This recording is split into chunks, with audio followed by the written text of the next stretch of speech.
This is Aman Kushal. Welcome to my YouTube channel Sarthak, जिसके अंदर हम कवर कर रहे हैं यहाँ पर करंट अफेयर, जिसके अंदर हम पहुँच चुके हैं लेसन 8 तक।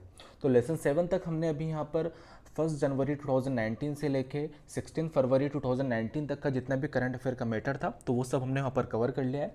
तो उसी के आगे से यहाँ पर हम कंटिन्यू करेंगे। एंड अगर आपको लेसन अच्छे लगे तो please give it a thumbs up, ज़्यादा से ज़्यादा लाइक कीजिए, शेयर कीजिए एंड चैनल को सब्सक्राइब कीजिए। तो आइए शुरुआत करते हैं। फर्स्ट न्यूज़ है हमारे पास तमिलनाडु से रिलेटेड। तो तमिलनाडु के ऊपर अभी बेसिकली हुआ क्या था, एनजीटी जो कि हमारी नेशनल ग्रीन टर्मिनल, तो उसने यहाँ पर 100 करोड़ रुपए का यहाँ पर फाइन लगाया था। किस लिए? क्योंकि यहाँ पर जो अद्यार एंड कोम जो रिवर है, इसके अलावा जो बंकिंगम कैनाल है तमिलनाडु के अंदर, तो ये क्वेश्चन पूछा जा सकता है आपसे कि किस स्टेट के अंदर ये अद्यार एंड कोम रिवर है, इसके अलावा बंकिंगम जो कैनाल है किस स्टेट के अंदर लोकेटेड है। तो आपको ध्यान रखना तमिलनाडु के अंदर ये लोकेटेड है। एंड एनजीटी ने इसको ऊपर फाइन लगाया था क्योंकि यहाँ पर जो स्टेट गवर्नमेंट है वो पॉल्यूशन को कंट्रोल करने के अंदर यहाँ पर फेल हो गई थी। एंड जैसा कि मैंने आपको फर्स्ट जो लेक्चर था उसके अंदर भी मैंने आपको एनजीटी के बारे में बताया था कि एनजीटी क्या है, कैसे वर्क करती है, तो मैं वही आपको रिवाइज करा देता हूँ। एनजीटी को बनाया गया था 2010 के अंदर, एनजीटी एक्ट 2010 के अकॉर्डिंग यहाँ पर। एंड जिसके चेयरमैन होते हैं, जो इसके होते हैं, मतलब जो हेड होते हैं इसके, वो कौन होते हैं? या तो सुप्रीम कोर्ट के रिटायर्ड जज होते हैं या फिर chief justice of high court होते हैं यहाँ पर। ठीक है, तो वो पॉइंट आपको ध्यान रखना है। एंड इनको 30 दिन के अंदर यहाँ पर जो डिसीजन है वो देना होता है। एंड है कि ये नेचुरल जस्टिस का जो फिनोमिना है उसको यहाँ पर ये फॉलो करते हैं। एंड एनजीटी को बनाने की जो प्रेरणा मिली थी वो हमें कहाँ से मिलती है? आर्टिकल 21 से हमें मिलती है। जैसे कि आर्टिकल 21 के बारे में आप जानते होंगे कि राइट टू लाइफ है। एंड राइट टू लाइफ के अंदर ये चीज़ भी आती है कि आपकी लाइफ जीने के लिए आपको जो जो चीज़ें चाहिए वो चीज़ें आपको अच्छे से मिले। एंड इन्वायरमेंट उसका एक इंट्रीगल पार्ट होता है।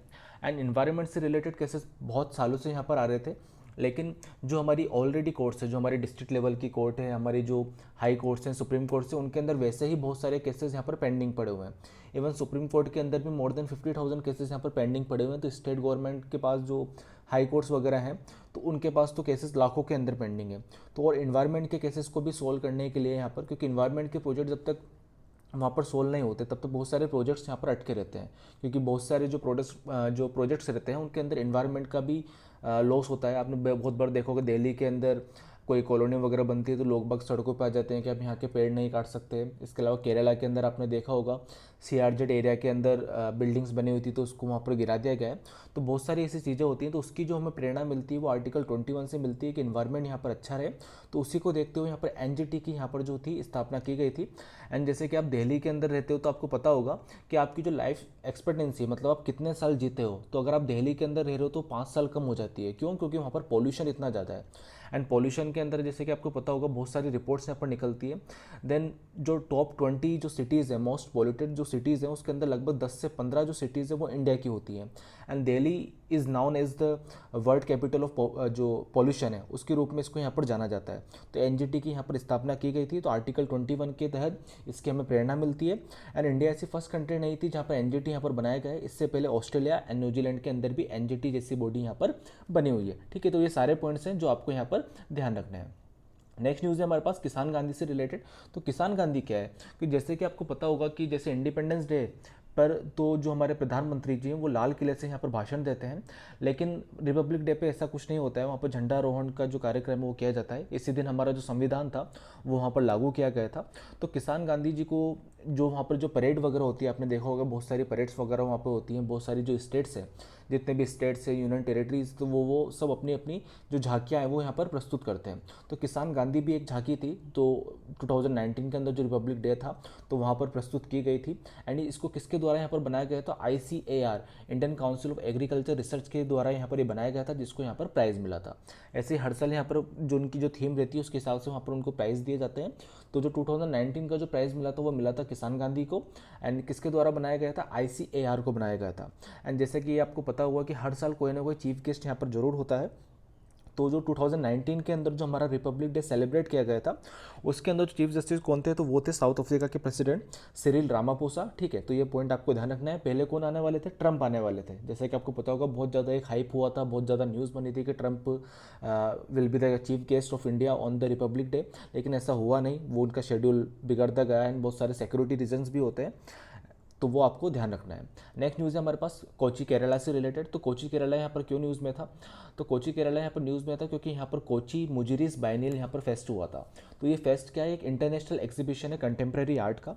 तो ये लगभग 108 दिन तक चलता है। तो आप देख सकते हैं कि कितना लंबा यहाँ पर जो ये फेस्ट है यहाँ पर सेलिब्रेट किया जाता है। 108 इन जैसे मतलब 4 महीने तक, लगभग 3 साढ़े 3 महीने तक कोई फेस्ट चल रहा है, ठीक है। तो इसका बेसिकली मेन क्या होता है कि टू प्रमोट कंटेम्प्रेरी आर्ट, ठीक है। जो कंटेम्प्रेरी आर्ट है तो उसको यहाँ पर प्रमोट करने के लिए ये जो बाइनियल मुजरिस है, ठीक है, तो ये यहाँ पर किया जाता है। एंड ये एशिया का सबसे बड़ा यहाँ पर जो बाइनियल है ये यहाँ पर होता है। इंडिया का ये फर्स्ट बाइनियल था, ठीक है। तो ये भी ध्यान रखना है। तो इससे स्टेटमेंट बेस पे आपसे हर एग्जाम्स के अंदर यहाँ से क्वेश्चन बन सकते हैं। बहुत ज़्यादा इंपॉर्टेंट टॉपिक है ये। एंड ये स्टार्ट कब किया गया था? तो 2010 के अंदर ये स्टार्ट किया गया था। एंड जो मेन क्वेश्चन बनता है कि इसकी थीम क्या थी? तो थीम थी इसकी 2019 की possibilities for a non alienated life, ठीक है। तो ये पॉइंट आपको ध्यान रखना है। इसकी थीम से क्वेश्चन बन सकता है। 2010 के अंदर स्टार्ट हुआ था। एंड ये जो ये कंडक्ट किसके द्वारा करवाया जाता है? तो ये कंडक्ट करवाया जाता है, मतलब जो ये फंक्शन होता है पूरा कोची मुजरिस बाइनियल, तो ये कंडक्ट कराया जाता है बाय कोची बाइनियल फाउंडेशन के द्वारा एंड इसके अलावा गवर्नमेंट ऑफ इंडिया के द्वारा, ठीक है। तो ये सारे पॉइंट्स आपको ध्यान रखने हैं। नेक्स्ट न्यूज़ है हमारे पास नेशनल यूथ पार्लियामेंट फेस्टिवल से रिलेटेड 2019 के अंदर जो हुआ था। तो इसकी जो थीम थी वो थी B the voice of new India, मतलब जो एक न्याय भारत हम बनाना चाहते हैं। जैसे प्रधानमंत्री जी ने हमारे बोला था कि हम न्यू इंडिया का यहाँ पर डेवलपमेंट करना चाहते हैं, न्यू तरह से यहाँ पर बनना चाहते हैं। एंड अब एक अभी जो वर्ड चल रहा है आत्मनिर्भर, तो आत्मनिर्भर भारत भी हमें बनना है और एक न्यू इंडिया भी हमें यहाँ पर बनना है। तो उसी को देखते हुए यहाँ पर इसकी जो नेशनल यूथ पार्लियामेंट है इसकी यहाँ पर थीम रखी गई थी। एंड जो नेशनल यूथ पार्लियामेंट होता है ये स्टेट लेवल पर भी होता है, डिस्ट्रिक्ट लेवल पर भी होता है, नेशनल लेवल पर भी होता है, ठीक है। तो इसके अंदर बहुत सारे यूथ्स वगैरह आते हैं, तो उनको यहाँ पर इंडिया की बारे में बताया जाता है, इंडिया की जो कल्चर है, इंडिया का जो कॉन्स्टिट्यूशन, उनके बारे में यहाँ पर बताया जाता है। एंड जो डिस्ट्रिक्ट लेवल पे प्रोग्राम होता है वहाँ पर किस एज के लोग यहाँ पर आते हैं? तो एज 18 से लेकर 25 तक के जो लोग हैं वो यहाँ पर अलाउड यहाँ पर किए जाते हैं, ठीक है। तो ये पॉइंट आपको यहाँ पर ध्यान रखना चाहिए। एंड इसकी जो थीम थी वो भी आपसे पूछी जा सकती है कि be the voice of new India and find solution and contribute to policy. जैसे कि आपको पता होगा कि हमारे यहाँ पर डेमोग्राफिक्स हम देखें, डेमोग्राफिक्स इन द सेंस कि हमारी कितने पॉपुलेशन, कितने एज ग्रुप की है। तो हमारी एक जो बहुत बड़ा तबका है जो हमारी पॉपुलेशन का, हमारी जो आबादी का एक बहुत बड़ा जो तबका है वो यूथ है, ठीक है। एंड किसी भी कंट्री के अंदर यूथ बहुत ज़्यादा होते हैं देन वो कंट्री की पावर होती है। तो हमारी जो डेमोग्राफिक है उसको हमें यहाँ पर पावर बनाना है, डिजास्टर नहीं होने देना है, ठीक है। तो उसको देखते हुए यहाँ पर नेशनल यूथ पार्लियामेंट हर साल यहाँ पर कंडक्ट किया जाता है कि जिससे हम अपने जो यूथ है उसको यहाँ पर और आगे बढ़ा सकें, उनको पॉलिसी मेकिंग के अंदर उनका पार्ट ले सकें और उनसे यहाँ पर सोल्यूशन भी ले सकें, ताकि वो देश के लिए एंड देश को कैसे आगे ले जाना है उसके लिए पॉलिसी बनाने में यहाँ पर हमारी हेल्प कर सकें, ठीक है। तो ये सारे पॉइंट्स आपको ध्यान रखने हैं नेशनल यूथ पार्लियामेंट फेस्टिवल 2019 से रिलेटेड। नेक्स्ट न्यूज़ है नारी शक्ति से रिलेटेड। नारी शक्ति क्या था कि ये स्टेटमेंट बेस पे क्वेश्चन पूछे जा सकते हैं बहुत सारे एग्जाम्स के अंदर कि chosen as the Oxford Hindi word of the year 2018। तो हर साल ऑक्सफोर्ड यहाँ पर कुछ ना कुछ जो नए वर्ड्स जो काफ़ी ज़्यादा यहाँ पर न्यूज़ में रहते हैं तो उनको यहाँ पर चूज़ करता है। एंड 2018 के लिए जो वर्ड चूज़ किया गया था वो था नारी शक्ति। ऐसे ही कुछ साल पहले आपको पता होगा कि सेल्फी वर्ड को भी यहाँ पर ऑक्सफोर्ड के द्वारा यहाँ पर चुना गया था। तो आपसे क्वेश्चन पूछा जा सकता है किस वर्ड को यहाँ पर चुना गया है, तो आपको ध्यान होना चाहिए नारी शक्ति को यहाँ पर चुना गया है। नेक्स्ट न्यूज़ है हमारे पास किंग ऑफ सऊदी अरेबिया से रिलेटेड। तो जब इनकी विजिट हुई थी पाकिस्तान तो आपने देखा होगा बहुत सारी कि पाकिस्तान के जो प्रधानमंत्री थे वो खुद कार चला के यहाँ पर ले गए थे। एंड बहुत सारा आया था कि वो बेल आउट पैकेज मांग रहे हैं वहाँ से क्योंकि उनको IMF से मदद नहीं मिल पा रही है। इसके अलावा वो ग्रे लिस्ट के अंदर थे, ब्लैक लिस्ट नहीं हुए थे क्योंकि उनको बचा लिया गया था। एंड अभी भी वो पाकिस्तान जो है ग्रे लिस्ट के अंदर ही है। तो किंग ऑफ सऊदी अरेबिया को यहाँ पर जो पाकिस्तान ने निशान का जो अवार्ड होता है वो यहाँ पर सऊदी अरेबिया के किंग को यहाँ पर दिया गया था, ठीक है। तो ये बहुत ज़्यादा न्यूज़ में था, तो वैसे भी आपको यहाँ पर ये याद रहना चाहिए। नेक्स्ट न्यूज़ है हमारे पास एनवायरमेंट फोरम से रिलेटेड। तो एनवायरमेंट फोरम से रिलेटेड क्या न्यूज़ है? तो environment forum is the third Indian Germany forum with the themes cleaner air and green economy. जैसे कि ये बहुत सारे क्वेश्चंस जो आपसे इंटरनेशनल रिलेशंस के अंदर पूछे जाते हैं, इंटरनेशनल बॉडीज से रिलेटेड पूछे जाते हैं। तो एक दो चीज़ें तो आप ऐसी मतलब गार्ड बांध सकते हैं कि ये चीज़ तो आप अगर दिख जाएगी ऑप्शन में तो आपको राइट ही मार्क करनी है। जैसे कि एयर ग्रीन इकोनॉमी हमें करनी है, पानी को बचाना है, पॉपुलेशन को सही रखना है, साइबर सिक्योरिटी, क्रिप्टो करेंसी वगैरह को बैन करना है, डिजिटल करेंसी इनको, इसके अलावा इकोनॉमी को आगे लेके चलना है, मेरीन पोल्यूशन को हमें कम करना है, प्लास्टिक को हमें ख़त्म करना है, तो और इसके अलावा जो ह्यूमन ट्रैफिकिंग वगैरह होती है उसको कम करना है, पोल्यूशन को कम करना है। तो ऐसी कुछ जो चीज़ें हैं मतलब जो यूनिवर्सल चीज़ें आज हो चुकी हैं, टेररिज्म को हमें हटाना है एंड मनी लॉन्ड्रिंग को हमें हटाना है, जैसी जो चीज़ें हैं ये हर जो इंटरनेशनल बॉडी है ये उन पे किसी ना किसी तरीके से यहाँ पर काम करती ही है, ठीक है। तो आपको ये सारे पॉइंट्स याद रखने, अगर ऑप्शन के अंदर आपको कोई दिख जाए कि पॉल्यूशन से रिलेटेड भी काम करती है क्या बॉडी, इसके अलावा मनी लॉन्ड्रिंग से भी रिलेटेड काम करती है क्या, आपको वहाँ पे आंख बंद करके राइट लगाना है, ठीक है। तो वो क्वेश्चन आपका हमेशा ही यहाँ पर मोर देन 90% के केसेस के अंदर वो क्वेश्चन आपका यहाँ पर सही होगा। तो ऐसे ही यहाँ पर इंडिया एंड जर्मनी के बीच में यहाँ पर एनवायरनमेंट फोरम यहाँ पर थर्ड था यहाँ पर, जिसकी थीम थी क्लीनर एयर मतलब और ग्रीन इकोनॉमी, मतलब हमें एयर को यहाँ पर क्लीन रखना है और ग्रीन इकोनॉमी की तरफ हमें यहाँ पर बढ़ना है। Green economy in the sense क्या होता है कि हम जो इन्वायरमेंट है उसको कम से कम यहाँ पर नुकसान दें, एंड इन्वायरमेंट की वजह से भी बहुत सारी जो इकोनॉमी है वो हमारी चलती है। जैसे कि आपने देखा होगा वेस्टर्न घाट्स वगैरह के अंदर, इसके अलावा जो नेशनल पार्क्स वगैरह होते हैं, वाइल्ड लाइफ सेंचुरीज वगैरह होती है, वहाँ से कितना हमें रेवेन्यू वगैरह मिलता है, वहाँ की कितनी स्पीसीज वहाँ पर रहती हैं। इसके अलावा कोरल रीफ से कितना ज़्यादा हमें यहाँ पर फ़ायदा होता है। कोरल रीफ की जो ऑल ओवर द वर्ल्ड की जो इकोनॉमी है वो लगभग यहाँ पर 9 से 10 ट्रिलियन डॉलर है, ठीक है। जितनी इंडिया की जो अभी करंट जीडीपी है उससे 3 गुना ज़्यादा तो ओनली कोरल रीफ हमें दे देती है, ठीक है। तो इकोनॉमी को भी एक सस्टेन करने के लिए हमें इकोलॉजी को भी यहाँ पर बचाना पड़ेगा। तो उसी को देखते हुए यहाँ पर जो इन्वायरमेंट फोरम है ये यहाँ पर इंडिया एंड जर्मनी के बीच यहाँ पर शेयर किया गया था। नेक्स्ट न्यूज़ है हमारे पास साउथ कोरिया से रिलेटेड। तो साउथ कोरिया के यहाँ पर क्यों न्यूज़ में था, क्योंकि हमारे जो प्रधानमंत्री जी हैं तो वो वहाँ पर उन्होंने विजिट किया था। देन वहाँ पर विजिट करने के बाद उन्होंने वहाँ पर साउथ कोरिया के अंदर जो हमारे राष्ट्रपिता हैं मोहनदास करमचंद गांधी जी, महात्मा गांधी जी, तो उनका जो स्टेचू है वहाँ पर वो अनवील किया गया था। तो आपसे पूछा जा सकता है कि कहाँ पर ये किया गया था, तो आपको ध्यान रखना है कि प्रधानमंत्री मोदी जी के द्वारा किया गया था साउथ कोरिया के अंदर। नेक्स्ट न्यूज़ है केरला से रिलेटेड। तो केरला जैसे मैंने आपको बताया था ड्रग प्राइस मॉनिटर को स्टेब्लिश करने वाला यहाँ पर फर्स्ट स्टेट यहाँ पर बन गया था, एंड उसी कड़ी में आगे बढ़ती हुए यहाँ पर become the first state to set up price monitoring research unit. तो price monitoring research unit set करने वाला भी केरला यहाँ पर एक अच्छा राज्य यहाँ पर बन गया है। एंड केरला पिछले काफ़ी दिनों से न्यूज़ में भी था, जो आपने जो हाथी वाला जो इंसिडेंट सुना होगा कि हाथी को पाइनएप्पल के अंदर कुछ फ्रूट्स डाल के वहाँ पर फ्रूट्स के अंदर जो क्रैकर्स थे वो डाल के उसको यहाँ पर मार दिया गया। देन बाद में रिपोर्ट्स भी आई कि ऐसा नहीं था, एंड देन वो इलेक्ट्रिसिटी की वजह से वहाँ पर मरी है। देन मैंने कि आपको बताया था, जब मैंने आपको बताया था लास्ट लेसन के अंदर जब हमने एलिफेंट डेथ का यहाँ पर जो क्राइटेरिया था वो देखा था, तो मैंने उसमें आपको बताया था कि इलेक्ट्रिसिटी की वजह से काफ़ी ज़्यादा जो एनिमल है, और उसके अंदर मैंने आपको बताया था एलिफेंट का, तो इलेक्ट्रिसिटी की वजह से एनिमल जो हैं वो काफ़ी ज़्यादा मरते हैं। क्योंकि आपको पता होगा कि जैसे आजकल जो हम डेवलपमेंट कर रहे हैं तो उस वजह से उनके रहने के लिए जो स्पेस है वो काफ़ी ज़्यादा यहाँ पर कम होता जा रहा है। एंड इसके अलावा भी जैसे कि आपने देखे होंगे बहुत सारे खेत जो रहते हैं, तो इंडिविजुअली खेत ऐसा नहीं है कि दो खेत के बीच में बहुत ज़्यादा यहाँ पर डिस्टेंस होता है, बहुत कम डिस्टेंस होता है। एंड देन जो किसानों के बीच में यहाँ पर लड़ाई भी होती है कि ये इतना सा पार्ट मेरा है या तेरा है, तो उसके लिए वो क्या करते हैं इलेक्ट्रिक फेंसिंग कराते हैं अपने खेत की, मतलब बाड़बंदी कराते हैं जिसके अंदर करंट दौड़ता रहता है। तो जंगली जानवरों को ये तो इतना पता होता नहीं है कि यहाँ पर करंट दौड़ रहा है, तो वो वहाँ से पास होने की कोशिश करते हैं, या फिर उन्हें दिखता है कि वहाँ पर खेत के अंदर कोई चारा है, कोई खाने की चीज़ है, फसल लगी हुई है, उसको खा लें, तो वो अंदर जाने की कोशिश करते हैं, देन वो वहाँ पर मर जाते हैं, ठीक है। तो जो एलिफेंट का मैंने आपको बताया था कि इलेक्ट्रिसिटी की वजह से ज़्यादा मरते हैं, ठीक है, तो वो पॉइंट आपको वहाँ पर ध्यान रखना है, ठीक है। तो केरला इस कड़ी के अंदर यहाँ पर फर्स्ट स्टेट यहाँ पर बन गया जिसने अपने यहाँ पर प्राइस मॉनिटरिंग एंड जो रिसर्च यूनिट है, ठीक है, तो वो यहाँ पर इसने सेट की है। नेक्स्ट न्यूज़ है हमारे पास स्टील प्रोडक्शन से रिलेटेड। तो स्टील प्रोडक्शन में इंडिया यहाँ पर world second largest steel producer यहाँ पर बन गया है, एंड फर्स्ट नंबर पर यहाँ पर कौन है, तो जापान है, रिप्लेसिंग जापान। तो जापान को रिप्लेस करके इंडिया आप सेकंड नंबर पे यहाँ पर पहुंच चुका है। फर्स्ट नंबर पर कौन है, चाइना। जिस हिसाब से चाइना अभी चल रहा है, चाइना की जितनी पॉलिसीज़ यहाँ पर निकल रही हैं, चाहे वो वन रोड वन बेल्ट हो, इसके अलावा कोरोना को टेकल करना हो, इसके अलावा एक ग्लोबल पॉलिसिंग का काम करना हो, चाहे वो यूएस को टेकल करना हो, चाहे फिर इंडिया के साथ यहाँ पर वॉर लाइक सिचुएशन क्रिएट करना हो, तो चाइना काफ़ी ज़्यादा स्ट्रांगली अपनी जो मूव्स है वो यहाँ पर रखता जा रहा है। देन इंडिया को भी उस लेवल पर यहाँ पर रिएक्ट करना होगा। एंड बहुत सारे जो क्वेश्चन बनते हैं, जैसे मैंने अभी आपको बताया कि हर बॉडी के अंदर कुछ जो चीज़ें होती है वो उनका सेम फंक्शन होती है, उसी तरीके से आप बहुत सारी चीज़ों के अंदर अगर आपको दिखे कि ये इसका लार्जेस्ट मैन्युफैक्चरर कौन है, सबसे ज़्यादा एक्सपोर्टर कौन है, तो आप उसके अंदर भी काफ़ी हद तक अगर चाइना ऑप्शन दिख रहा है तो आप चाइना उसके अंदर मार्क कर सकते हैं, क्योंकि चाइना एक बहुत बड़ी पॉलिसी यहाँ पर लेके चल रहा है कि 2049 तक उसको एक वर्ल्ड सुपर पावर बनना है, यूएस को यहाँ पर रिप्लेस करना है, उसको ग्लोबल प्रोडक्शन का हब बनना है, मैन्युफैक्चरिंग अपने यहाँ पर करनी है सारी, ठीक है। तो वो सारी पॉइंट्स आपको ध्यान रखने हैं। तो उसी कड़ी के अंदर चाइना स्टील प्रोडक्शन में नंबर 1 है, एंड इंडिया जापान को रिप्लेस करके यहाँ पर नंबर 2 पोजीशन पर यहाँ पर पहुँच चुका है। नेक्स्ट न्यूज़ है हमारे पास AK-103 से रिलेटेड। तो AK-47 का नाम तो आपने सुना होगा, बहुत ज़्यादा यहाँ पर न्यूज़ में रहती है। तो AK-103 यहाँ पर बनाई जा रही है, तो डिफेंस से रिलेटेड ये क्वेश्चन आपसे पूछा जा सकता है।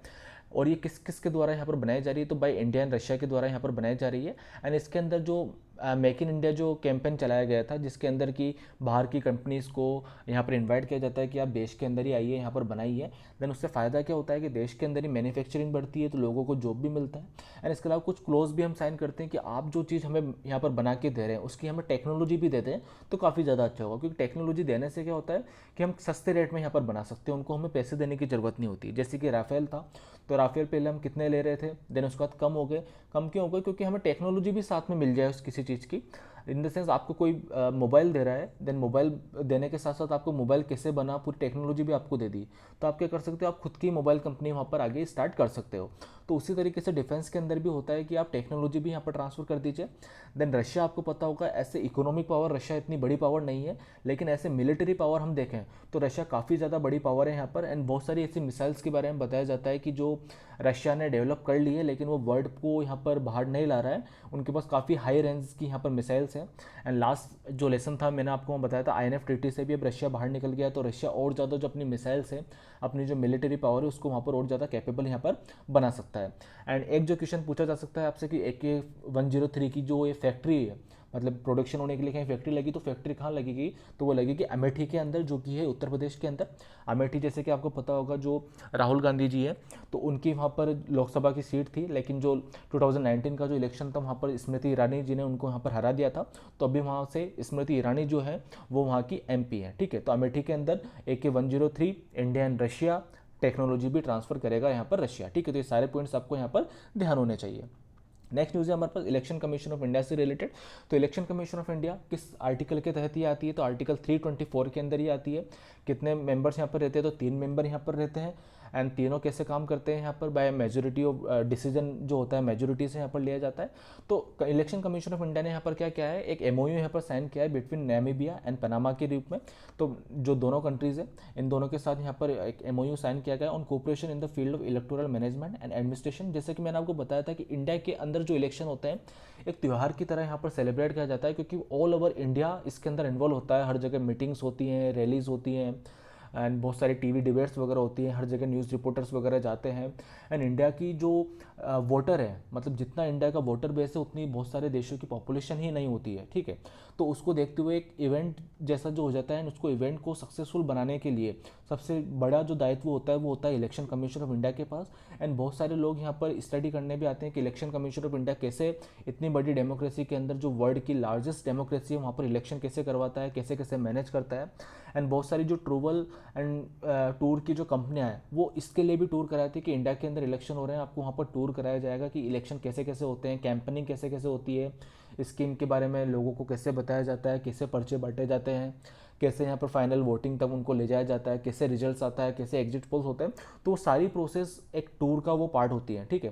तो इलेक्शन कमीशन ऑफ इंडिया यहाँ पर बहुत सारी कंट्रीज़ के साथ, बहुत सारे जो देश के जो यहाँ पर जो इलेक्शन बॉडीज़ होती है उनके साथ MOU साइन करता रहता है, ताकि उनको भी एक्सपर्टीज़ मिले कि हमारा जो इलेक्शन कमीशन ऑफ इंडिया है वो कितनी इफिशिएंट तरीके से यहाँ पर काम कर रहा है। तो आपसे पूछा जा सकता है कि किस कंट्री के साथ यहाँ पर MOU साइन हुआ है, तो नामीबिया एंड पनामा के साथ यहाँ पर साइन हुआ है, and in the cooperation of field of electoral management and administration. Next news है हमारे पास यहाँ पर कंचनजंगा नेशनल पार्क से रिलेटेड। तो कंचनजंगा नेशनल पार्क क्यों न्यूज़ में था, तो सबसे पहले आपको बता दूं कंचनजंगा नेशनल पार्क कहाँ पर है, तो सिक्किम के अंदर है ये, and is the first mixed heritage site of India. तो फर्स्ट मिक्स्ड हेरिटेज साइट है। मिक्स्ड हेरिटेज साइट का मतलब क्या होता है कि हेरिटेज साइट तो है सही, मिक्स्ड का मतलब हो जाता है कि मतलब नेचुरल सिग्निफिकेंस भी है, इसके अलावा कल्चरल सिग्निफिकेंस भी है।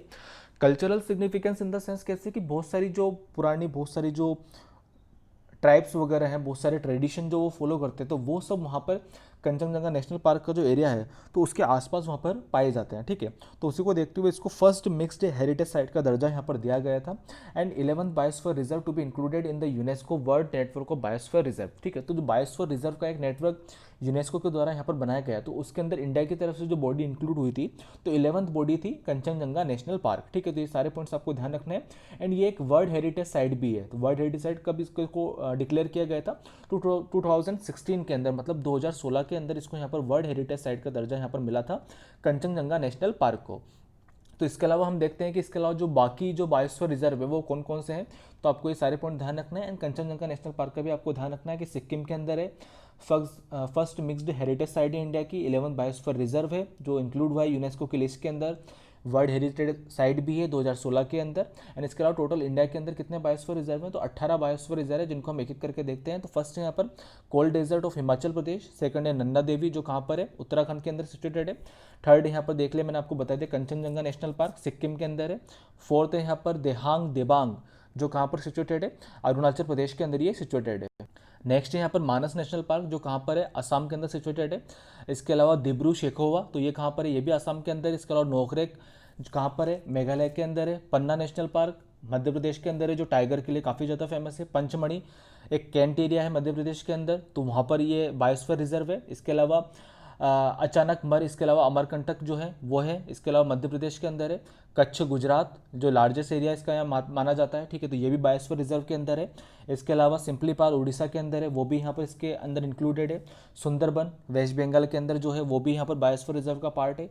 इसके अलावा शेषाचलम, ठीक है, तो ये कहाँ पर है, आंध्र प्रदेश के अंदर है, ठीक है, तो ये भी इसका पार्ट है। इसके अलावा अगस्त्यमाला तमिलनाडु केरला के अंदर जो है, तो वो भी इसका पार्ट है। नीलगिरी तमिलनाडु के अंदर जो ये भी इसका पार्ट है। एंड ये फर्स्ट साइट है जो यहाँ पर इंक्लूड की गई थी, ठीक है, तो ये भी पॉइंट आपको यहाँ पर ध्यान रखना है। इसके अलावा गल्फ ऑफ मन्नार जो है तमिलनाडु के अंदर, वो भी इसका बायोस्फीयर रिजर्व का पार्ट है। एंड लास्ट है यहाँ पर ग्रेट निकोबार जो किसका पार्ट है, अंडमान एंड निकोबार का यहाँ पर पार्ट है।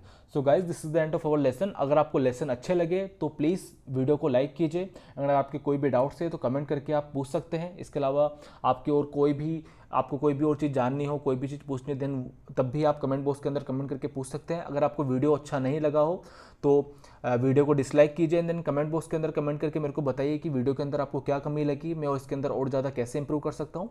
अगर आप चाहते हैं कि आपको फ्यूचर के अंदर भी ऐसे ही लेक्चर यहाँ पर मिलते रहें, इसके अलावा आपका करंट अफेयर अच्छे से चलता रहे, इसके अलावा बाकी और भी जो सब्जेक्ट्स हैं वो यहाँ पर अच्छे से आपके कवर हो, तो प्लीज़ चैनल को सब्सक्राइब कीजिए। एंड जो ऐसे लोग हैं जो यहाँ पर बड़ी बड़ी कोचिंग की फ़ीस नहीं दे सकते हैं, इसके अलावा कहीं बड़ी सिटीज़ के अंदर जाके नहीं पढ़ सकते हैं, तो वो ऑनलाइन यहाँ पर पढ़ सकते हैं। यहाँ पर जितने भी कोर्सेज अवेलेबल होंगे और अभी भी जो हैं वो सब फ्री में आपको मिलेंगे। फ्री के अंदर आपका जो कभी करंट अफेयर्स हैं, इसके अलावा बाकी जितने भी सब्जेक्ट्स हैं, चाहे वो पॉलिटी हो, ज्योग्राफी हो, इकोनॉमी हो, हिस्ट्री हो, वो सब हम यहाँ पर धीरे धीरे यहाँ पर कवर करेंगे।